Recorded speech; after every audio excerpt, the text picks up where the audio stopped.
take off my head. You're gonna build your own lighthouse? Old people are short. When you're in Michigan, you do what the Michiganders do. You shovel ice. Or snow.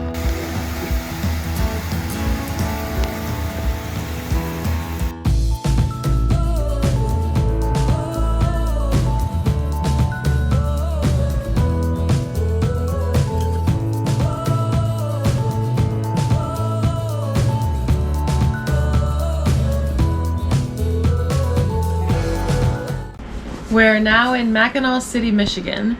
For those of you not familiar with the area, it's a big touristy place. Lots of stuff to do. When we first got in, we went down to the main area of Mackinaw City, walked around the shops, got some fudge. That's one of the big things here in Mackinaw. Filling.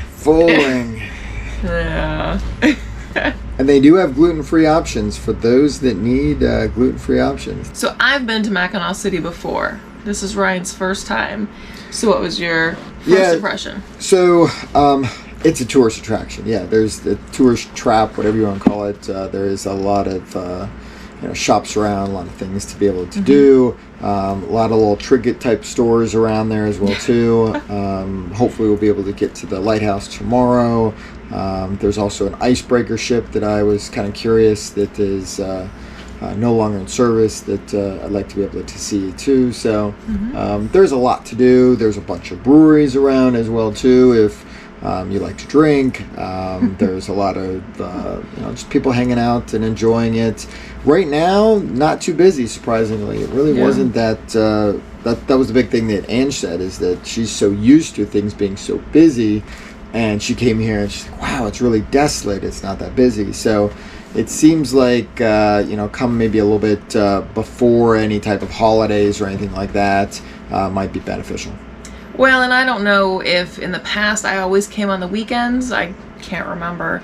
So I'm expecting it to be much busier on the weekends. But when we went into Mackinaw City, it was a Wednesday. Yeah. And like I said, the streets were pretty empty. So that part was nice. You weren't constantly bumping into people. You could easily flow in and out of the stores, and that was good. So we're staying at Teepee Campgrounds. It's less than, I think, like 2 miles. If even, it's really from all close. The shops. Really close, yeah. Yep. So that part's nice. We're actually going to hit up Mackinac Island today. So through the campground, you can get tickets for the ferry to head over to the island, and you save a whopping $1. They will tell you it's $3. Nah, yeah. But there's a caveat there, and that caveat is that it's $3 off from the original price if you actually show up there. If you get online, it's technically $2 off getting online, and then there's your additional $1 from the campground. So there is a little bit of a loophole when it comes down to it, but you still save $1. $1's a buck. With gas prices and everything going on so crazy, it's worthwhile to save as much money as possible. And then we're taking the Shepler ferry, but there's also the Starline ferry as well too. Those seem to be the main ferries to take you to the island. I think it's about right now $30 round trip per person. So should be a good day on that. 32 if you buy it at the dock, 30 if you buy it ahead of time, 29 if you get it from the campground. Yes. So to finalize. And there are different times you can be able to go. So it looks like 9 to like 10:45, 11 o'clock. You can actually, at no additional cost, you can be able to travel kind of underneath the Mackinac Bridge, which that's what we're going to try to be able to do. So that should be an extra little tidbit. Again, I haven't been that close to the bridge or been around that area too, so that should be fun. Yeah, it's supposed to be some good photo opportunities, so that's what we're going for. So that ferry ride is about 25 minutes. But that's perfect because we were going to check out the fort over on Mackinac Island, and that doesn't open till 9:30 this time of year, so it should all work out pretty well. Fingers crossed. For those of you that want to fly over there, they do have those options.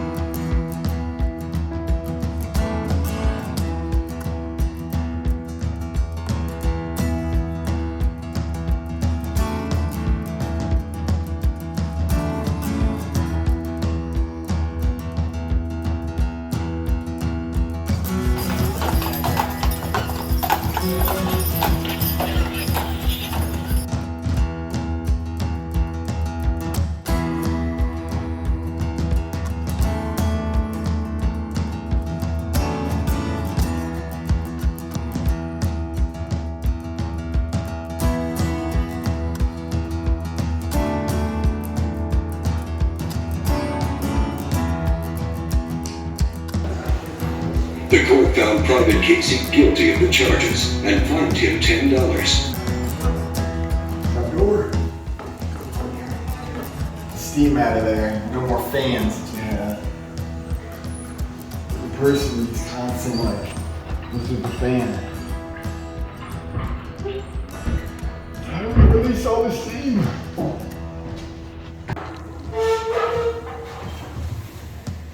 Hello?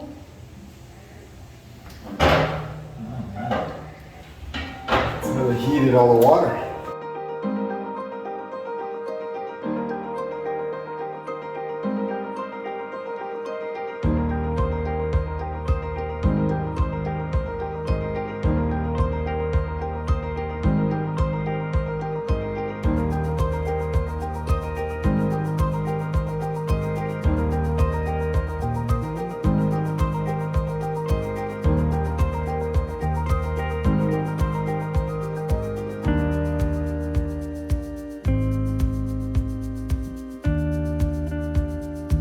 Today we're going to be firing a salute shot for you.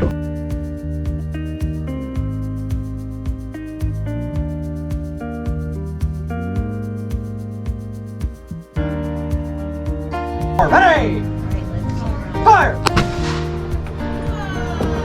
We made it to Mackinac Island and it is gorgeous over here.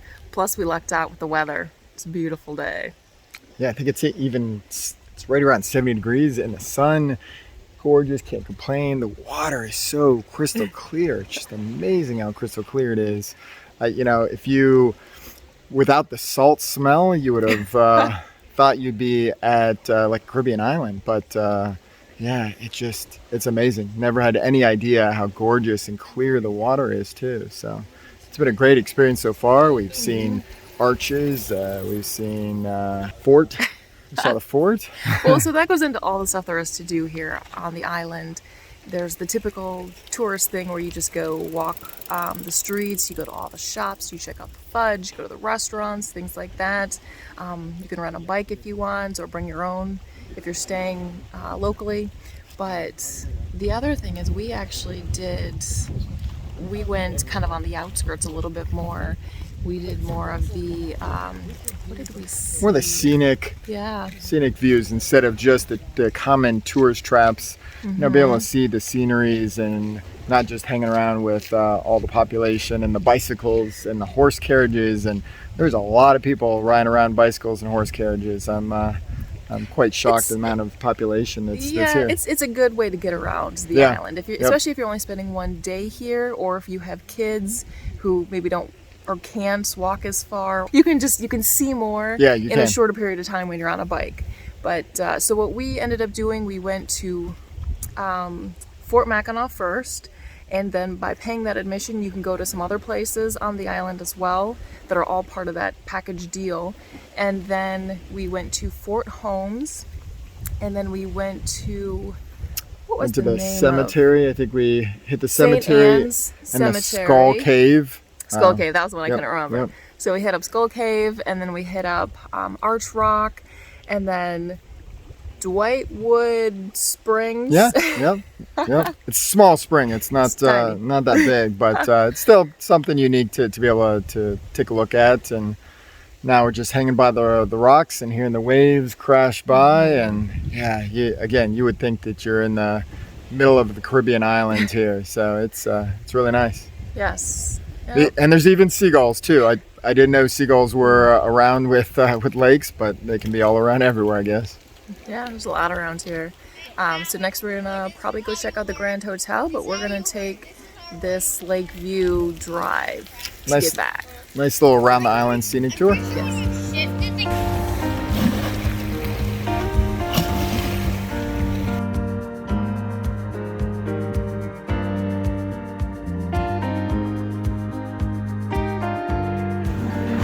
Jeez, didn't even see that coming.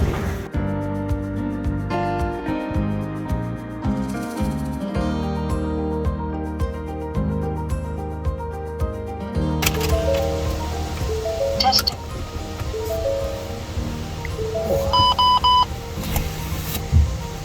System When your ready. battery dies and you want to jump it through your RV. That's how we do it.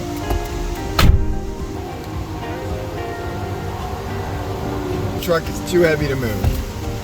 You want me to help you? Yeah, probably. I don't know if it's gonna go anywhere though.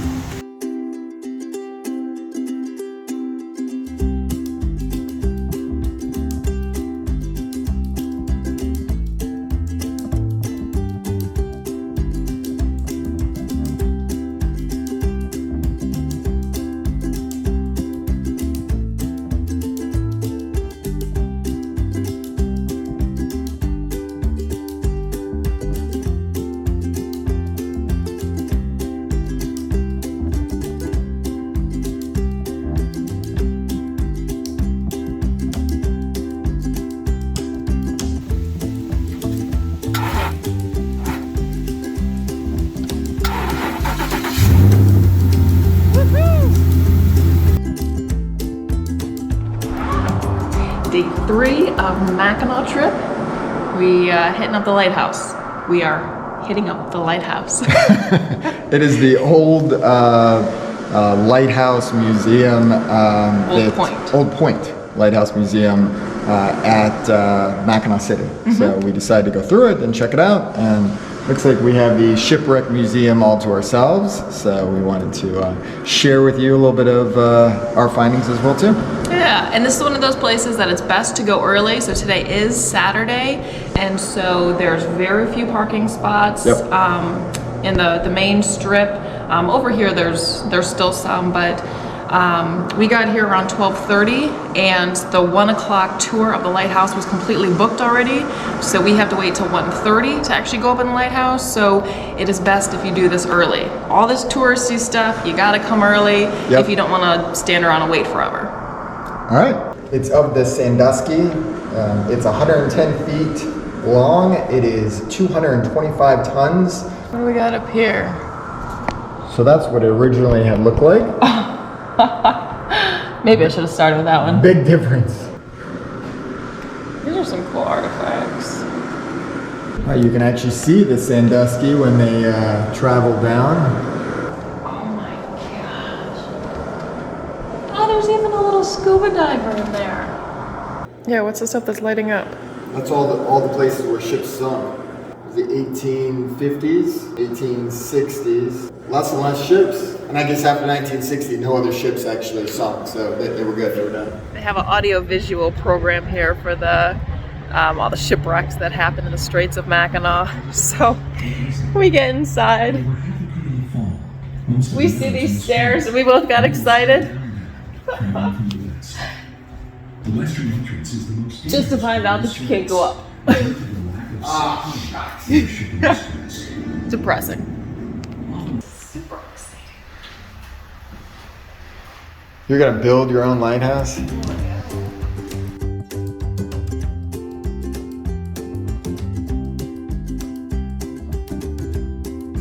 Well, they're not even straight.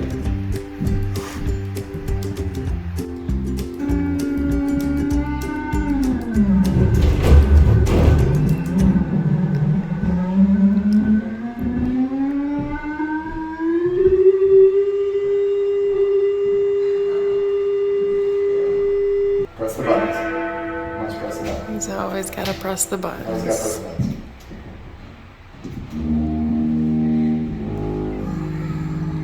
Oh, that's my favorite.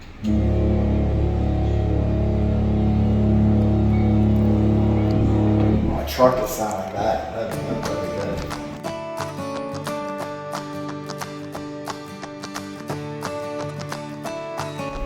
For all the times people said they want a Corona, now I know what they mean. This is a Corona.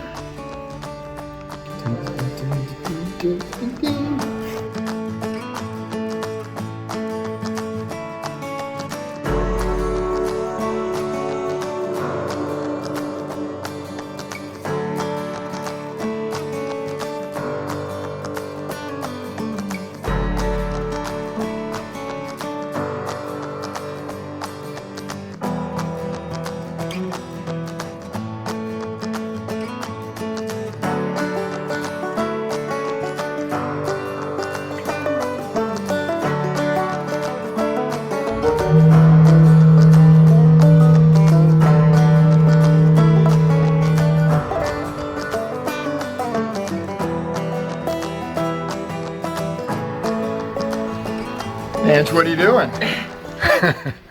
We had to defrost the freezer really badly, Ooh. so I've just started.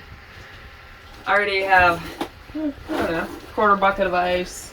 I don't know if you can see the shelf. I've scraped it off most of the sides. I still gotta get this side. Snowball fight in July or June? It'd be an ice fight. That's mean. So,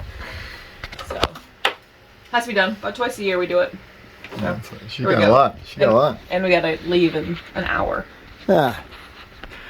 Small amount of time. Yeah. These are always the best things to do on a travel day. Is you always want to try to pack in as much as possible. Okay, so we normally don't try to do that. It just happened that we're almost out of food. So this is all we had in our freezer. So we're like, well, we might as well do it now because we're gonna go grocery shopping before we go to our next stop because, again, we're almost out of food. So I was like, let me hurry up and do this. It's like the last minute things that you try as a full-timer not to do, like coming in at nighttime or traveling during the nighttime or defrosting the freezer when it's time to move. But she's always done before me, so it doesn't really matter. Yeah, I got most of my other stuff done, so. Hard at work. Just gotta finish shoveling. Every little bit. And you gotta, the key is to shoveling is with the metal spatula. You can't do it otherwise. Like those plastic shovels that you see out there just isn't gonna cover it in Michigan. So everyone always gets the metal shovel and it just lasts so much longer. So Ange keeps with the theme. Okay, so I got about 2/3 of a bucket of ice. The other thing you want to do is to dry out the insides, or else obviously all of the water, the melted ice, is going to just refreeze and you're right back to where you started. Some people will use a hair dryer and they'll just heat it up and let it melt and let it absorb into a towel. I think that's significantly more messy than just having a bucket of ice, but completely your call. So you can see lots of space once again. We're good to go. It's a nice job. Thank you, thank you. I recommend defrosting your freezer when your husband isn't home, or else you're going to have him wanting to have a snowball fight. Come on, snowball fights. We need to leave in 45 minutes, and he's playing with snow. It's not playing, it's architecture. It's a round, sphere-like architecture. So I'm just doing my work.